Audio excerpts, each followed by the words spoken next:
Hi everyone, in this video we are on page 1 of the Unit 9 note packet and we're going to be starting lesson A, the basic trig identities today.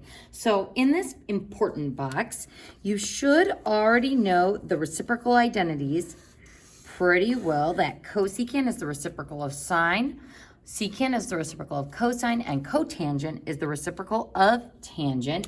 The quotient identities we did start looking at a bit last unit. But in particular, we usually were saying tan of x is equal to y over x, where y is sine and x refers to cosine. Now, cotangent, it is helpful to know that that is cosine over sine or x over y. Now, how I remember the orientation of this one is cotangent has cosine on the top. One of those little ways you can help remember. In this middle section, the even odd identities, these you won't have to have memorized, but you will get some practice using these just a little bit in the My Math Labs. So if I have sine of a negative angle, that's the same as taking the opposite of sine of the positive angle. Same with cosecant. Negative inside with the angle can be a negative on the outside of the actual trig function. Now with cosine and secant, these are the only two where the negative disappears. And this is because if I take the opposite of an angle, then that is going to give me a positive, or the same as the positive cosine value. So negative disappears for cosine and secant. These co-function identities, there shouldn't be any of these on the My Math Lab, but they are there and you will see them again once you go on to calculus. Now, the first thing that we're going to be working on in this chapter to get us ready for trig solving and to get us for proofs is just simplifying good old trig expressions and getting it down to a simple single trig expression. So things to be careful about here. On My Math Lab, you're going to have to be very conscious of your variables and your units. So on example 1, looking at cotangent of theta, secant of theta, and sine of theta, folks, when you start simplifying these, you have to include the theta every step of the way. So sometimes Algebra 2 and trig students will get lazy and they'll just write cotangent, secant, sine, but it's always cotangent of something, and that something is usually going to be theta or maybe alpha or maybe x. So you have to include that as part of your work or you're going to get dinged not only on your work but also on My Math Lab. So if I want to simplify this down to a single trig expression, a good strategy is to put it in terms of just sine and cosine. So cotangent is the same as cosine theta over sine theta. Secant is the same as 1 over cosine, or the reciprocal of cosine.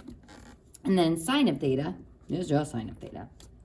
Now from here, we can do some cross simplifying. So cosine over cosine is equal to 1.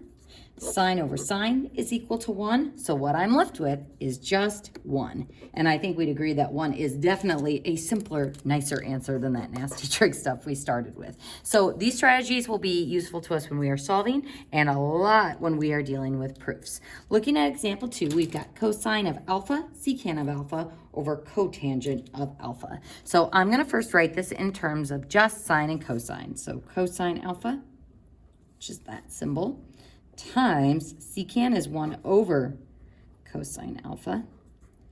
And hopefully you can tell right away that those are going to cancel. And then this is all over cotangent alpha, which is cosine of alpha over sine of alpha. Now this is the part where students tend to get confused. Anytime you divide by a fraction, you flip it to be multiplying by the reciprocal. So keep, change, flip. Keep, change, flip. So we are taking this 1 on the top divided by this fraction on the bottom. So anytime I have dividing by a fraction, we are going to change it to be multiplying by the reciprocal. We keep the top, we change the sign, and then we flip the fraction. So this turns into sine of alpha over cosine of alpha. And that would be our final answer times 1, except we can write that as a single trig function because sine of alpha over cosine of alpha is tangent of alpha. So if it says single trig function, that means 1. So you may have to do a little bit of simplifying, even if it's just in terms of sine and cosine. Looking at our next one, so this is practicing using those even odd identities. This is tangent of negative x times cosecant of negative x. So first I'm going to handle those negatives on the inside of those trig functions. So that first negative inside my tangent function, we can consider on the outside of the tangent function. So that's the same as the opposite tangent of x. So this moves to the outside. Now cosecant is another one where a negative on the inside of the trig function can move to the outside as a coefficient. So move it to the outside and we get negative cosecant of x. So a negative times a negative is a positive, easy enough. So positive, positive. And now I'm going to write these both in terms of sine and cosine. So tangent of x is sine x over cosine x. Cosecant is 1 over sine x. So our sine x and our sine x cancel. And notice that I'm not getting lazy writing sine, cosine, 1 over sine. I'm including the variable with it. We end up with 1 over cosine, which we can simplify to be a ground level expression of secant of x. And that would be our most simplified answer. All right, folks, moving on to the next section, we're going to work on multiplying or distributing trig functions.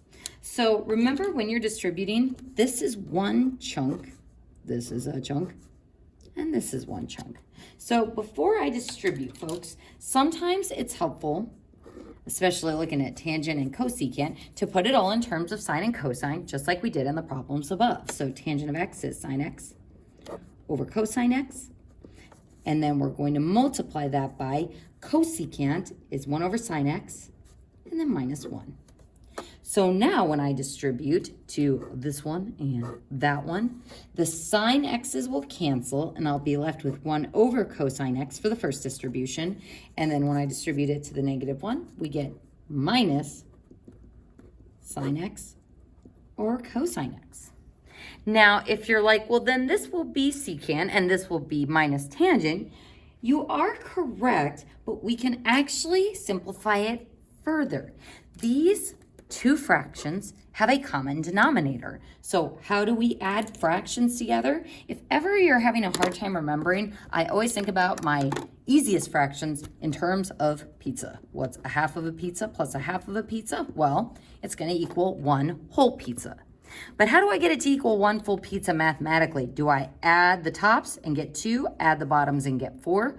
Well, 2 over 4 would be a half, which is not 1. So what we do is when we have a common denominator, we just add the tops.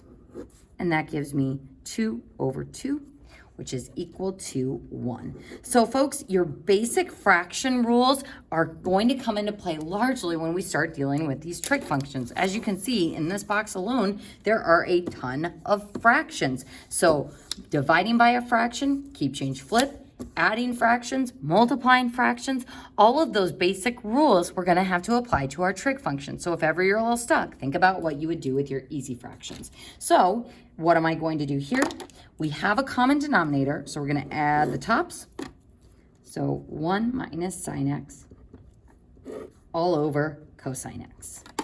Now, what I like to do is trap any binomial or 2-term items or 3-term items on the top or bottom in parentheses, and that will come into play later to keep you from over or wrongly simplifying. And that would be our final answer. All right, and if you're thinking, well, is that really simpler than secant minus tangent? The key thing is instead of having 2 separate items, we have 1 item, and that will be useful when we start doing our proofs. Now on this next problem, we've got a binomial trig function and another binomial trig function. So how do we multiply a binomial times a binomial? We FOIL. So sine x times sine x is sine squared x. So not sine x squared, sine squared x. So it's the trig function that is getting squared. Then my outside terms. Folks, it's up to you how you want to write this, but for consistency, I'm going to go ahead and alphabetize these and put the cosine first and the sine x second. And then my inside terms, we get negative cosine x, sine x. My last terms, negative cosine squared x. And again, folks, don't get lazy and start dropping off the variables or the thetas. Now, can I simplify this further? If I have a cosine x sine x and a negative cosine x sine x, those are going to cancel each other out. So folks, that's why I alphabetized this first one, just because it's a little bit easier to identify your like terms. And so what we get is sine squared x minus cosine squared x. And folks, this is important to notice because just like I can have difference of squares when I'm factoring quadratics, we can also have difference of squares when we start factoring these trig functions. So this is difference of squares. So just like if I had x squared minus 16, where those are both perfect squares, and we can factor it as the perfect square factors of x squared, x and x, the perfect square factors of 16, 4 and 4, one gets a plus, one gets a minus. Same thing here. If I wanted to factor this, which is the opposite of foiling, we take the perfect square factors of sine squared x, sine x, and sine x, perfect square factors of cosine squared, cosine and cosine, one gets a plus and one gets a minus. So going forward and backward from foiling to factoring is important with our trig functions as well. So that leads us into our next section where we are going to factor trig functions. And all the rules of factoring that we were able to do with quadratics and polynomials apply here for factoring these trig functions. So what's the very first thing we check for when we're factoring? GCF. Always, always, always look for our greatest common factor first.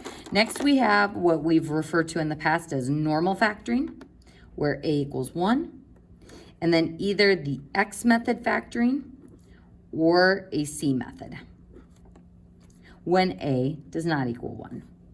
And we're going to see some examples of these as we start working through these examples at the bottom. So looking at this first one, sine squared x minus sine x. We call this a quadratic trig function or quadratic trig expression because we have that power of 2. Now, if you're thinking, ooh, we're going to do some normal factoring, the very first thing we need to check for is a GCF. And what is the biggest thing we can take out of both of these? A sine x. So again, notice I'm putting that x there. I'm not getting lazy and just putting sine. So sine x factored out of both of those will leave me with a single sine x. And then if I factor this out by division, we'd be left with a minus 1. And that is how I can factor this. So it's no different than if we had x squared minus x. We'd take out a GCF of x, and that would leave me with x minus 1. So don't get tripped up by the trig expressions because they're operating in the same way as a unit variable.